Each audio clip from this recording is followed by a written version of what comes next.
Hello my name is Kshitij Shrivastava and this is my video blog. So आज मैं एक comment का जवाब देने जा रहा हूँ जो मुझसे पूछा है संदीप सेठिया ने। और हम ये कमेंट पढ़ लेते हैं पहले कि Kshitij sir, I want to ask you a personal question here. I am sorry for the thing that this comment is a bit longer. Is completely fine. I like people who are thorough and I like longer comments actually. Is it a good idea that you first secure yourself by completing your education and then doing a secure job like a government job or be a teacher? Like for me, teaching is one of those things that I like the most. So right now I am preparing for government exams and my other plan is to complete my MA English plus PhD, then taking up a job of a teacher or professor in Mumbai, and then simultaneously side by side I want to do my efforts in writing, direction, acting. I write lyrics too.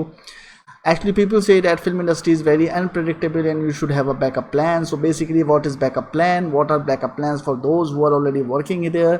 Like recently, Anurag Kashyap gave a statement that मेरी रोटी बॉलीवुड से नहीं चलती. So is this plan feasible, or I would be too late to come to Mumbai because I have a deep desire to write lyrics for at least one film before my death, and same for writing, acting and direction. I always admire those people who give genuine guidance. Whoever gives me guidance, I automatically connect to that person. Same for you, Kshitij sir. You make me feel like a big brother giving genuine guidance to a younger brother. Oh, thank you. You are doing a very good job. Thank you again.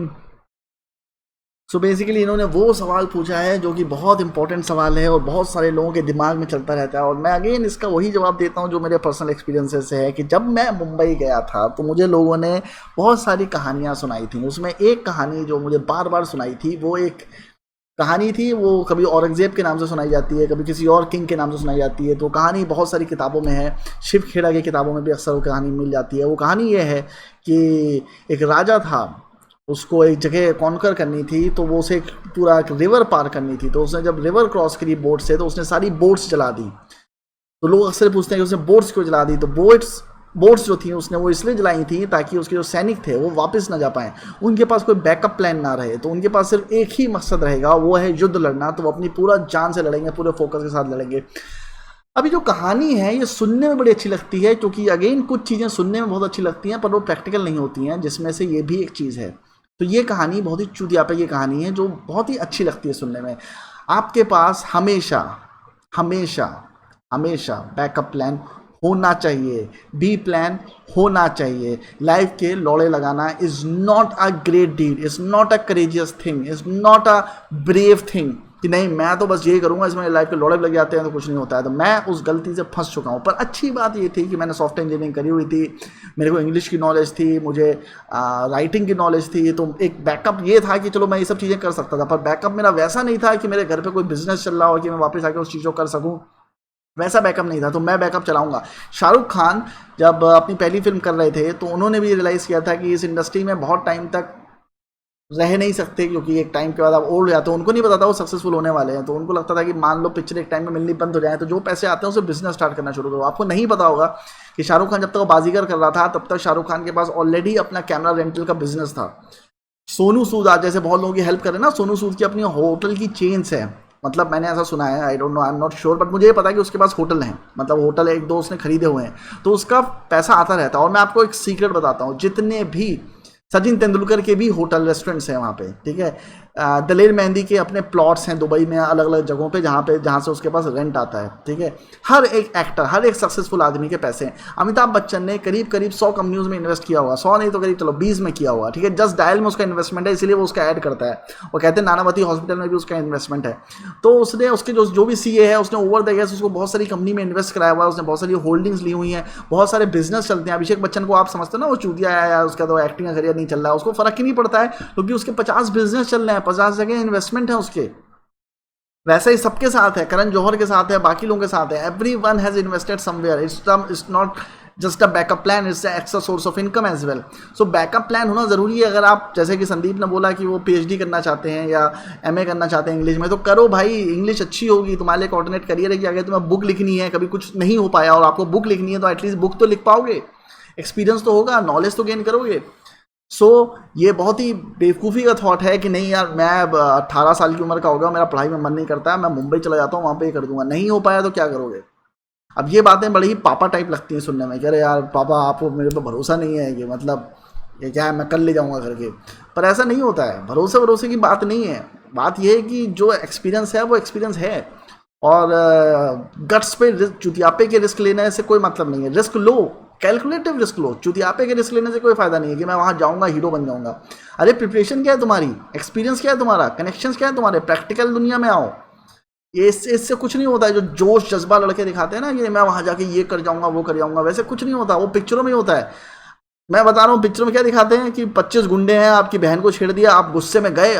मतलब picture में ऐसा होता है कि अगर hero को गुस्सा आ गया तो 50,000 लोगों को भी मार सकता है। आप गुस्से में गए, आपने 50 लोगों को ठूंक दिया। पर रियल लाइफ में आपके अंदर कितना भी गुस्सा हो, सामने वाला आपको इतना पेलेगा ना, 50 लौंडों से भिड़ने जाओगे कितने भी गुस्से में, पेल ही देगा वो आपको, नहीं भिड़ पाओगे उनसे। तो ऐसा फर्जी है कि मतलब आपको गुस्सा जाएगा तो आप 50 लोगों के साथ पेल दोगे, वैसा नहीं होता। मैंने बहुत लड़कों को देखा है। मतलब मेरे घर पे एक नौकर काम करता था, वो खुद मिथुन की पिक्चर दे दे के उसको ऐसा लगता था कि अगर वो गुस्से में जाएगा तो वो हीरो बन जाएगा और पता नहीं 50 लोगों को एक साथ पेल देगा। उसकी वो थिंकिंग डेवलप हो गई थी। सो बहुत ही स्टूपिड थिंकिंग है बेसिकली। और ये थिंकिंग लेके जो वहाँ पे जाते हैं वो बर्बाद ही होते हैं। बैकअप प्लान लेके जाओ। आपके पास 24 घंटे हैं। आप ये जान लो कि आपका दिमाग जो है ना वो बहुत ही परिपक्व है, बहुत ही पावरफुल है। तो अगर आप ये सोचते हो कि आप 24 घंटे एक ही चीज़ सोचते रहोगे तभी आप सक्सेसफुल होगे, तो आप नहीं होगे। 24 घंटे एक ही चीज़ सोचने वाला कभी सक्सेसफुल नहीं होता। वो आदमी सक्सेसफुल होता है जो जिस टाइम जो काम कर रहा है वो उसी पे फोकस करे। आपका फोकस ये होना चाहिए, ये नहीं कि मैं 24 घंटे एक्टिंग के बारे में सोच रहा हूँ तो मैं सक्सेसफुल हो जाऊंगा। नहीं, ऐसा नहीं होता है। जब एक्टिंग कर रहे हो तो तुम एक्टिंग के बारे में सोच रहे हो, जब घर पे हो तो फैमिली के बारे में सोच रहे हो, जब बच्ची के साथ हो तो बच्ची के बारे में सोच रहे हो, जब टीवी देख रहे हो तो टीवी एंजॉय कर रहे हो, जब खाना खा रहे हो तो खाना एंजॉय कर रहे हो। वो आदमी ज़्यादा सक्सेसफुल होता है बजाय उसके कि जो खाना खाते टाइम भी एक्टिंग सोच रहा है, बीवी के साथ भी एक्टिंग सोच रहा है, गर्लफ्रेंड के साथ भी एक्टिंग सोच रहा है, पति पत्नी बाप के साथ भी एक्टिंग सोच रहा है, दूध लेने जा रहा है तो भी एक्टिंग के बारे में सोच रहा है। वो आदमी कभी सक्सेसफुल नहीं होता, वो सिर्फ फ्रस्ट्रेट होता है। क्योंकि सोचने से कुछ थोड़ा ना हो जाता है, और गलत सोचने से तो बिल्कुल भी कुछ नहीं होता है। सो बैकअप प्लान इज नेसेसरी। अगर आप बैकअप प्लान बना सकते हैं, आपका बिजनेस है, बिजनेस भी चलाओ, ये सारी चीज़ें भी करो। बहुत टाइम है ज़िंदगी में, 24 घंटे होते हैं। कम सो, 4 घंटे सो, बाकी टाइम काम करो, ज़्यादा मेहनत करो, लोगों से ज़्यादा मेहनत करो। वो सब नहीं करना है आपको। सब्स्टिट्यूट क्या है कि नहीं मैं मेहनत भी नहीं करूंगा और मैं बैकअप प्लान भी नहीं रखूंगा। नहीं, बैकअप प्लान रखना बहुत ज़रूरी है। तो बैकअप प्लान रखो। तो संदीप, मेरी तुमसे एडवाइस है कि भाई तू अपना पूरा ग्रेजुएशन कोर्स कंप्लीट कर और लिरिक्स राइटर बनने का जो सपना है उसको भी परस्यू करो। अपनी किताबें पब्लिश करो। इस वक्त किताबें पब्लिश करना बहुत ईजी है। लाइक अगर तुम्हें ग्रेजुएशन करने के बाद या पोस्ट ग्रेजुएशन करने के बाद कहीं जॉब लग जाती है तो तुम्हारे पास पैसे आएंगे। उन पैसों को सही जगह इन्वेस्ट करो। अपनी किताबें लिखो, लिरिक्स की, as a lyricist, as a poems लिखो, कविताएं लिखो, उनको पब्लिश करो। और पब्लिश में एक्चुअली क्या होता है कि आपको कई बार पैसा देना पड़ता है, मतलब फ्री में नहीं होती है पब्लिश। आप पब्लिकेशन को भेजोगे, नहीं पब्लिश करेगा तो आप पैसा देके पब्लिश करा लो अपनी किताबें। एटलीस्ट 100 किताबें या 1000 किताबों का प्रिंट पब्लिश करा दो, खुद ही से बेच दो या फिर शॉप्स पे रख दो। एटलीस्ट ये तो नाम हो जाएगा कि आप एक पब्लिश ऑथर हो। सो उससे आपको फायदा मिलेगा। ऐसी 5-6 किताबें आप पब्लिश कर दो जिसमें 20-20, 50-50 पोएम्स हो अपनी। फिर वो लेके अगर आप मुंबई जाते हो तो आप समझ रहे हो कितना वेटेज मिलेगा आपको। कोई भी आदमी आपको लिरिक्स राइटर ले लेगा, काम ही काम होगा आपके पास। तो इसमें फिल्म इंडस्ट्री में कोई लेट और जल्दी कुछ नहीं होता है। कुछ लोग 18 साल की उम्र में पहुंच जाते हैं, फिर 34-35 साल के हो जाते हैं, तब तक कुछ भी काम नहीं किया होता है। और कुछ लोग ऐसे हैं जो 27 साल में जाते हैं और स्टार बन जाते हैं। राजीव खंडेलवाल जब फिल्म इंडस्ट्री में आया था 27 साल का था, क्या फ़र्क पड़ता है, उससे पहले प्रोडक्शन करता था।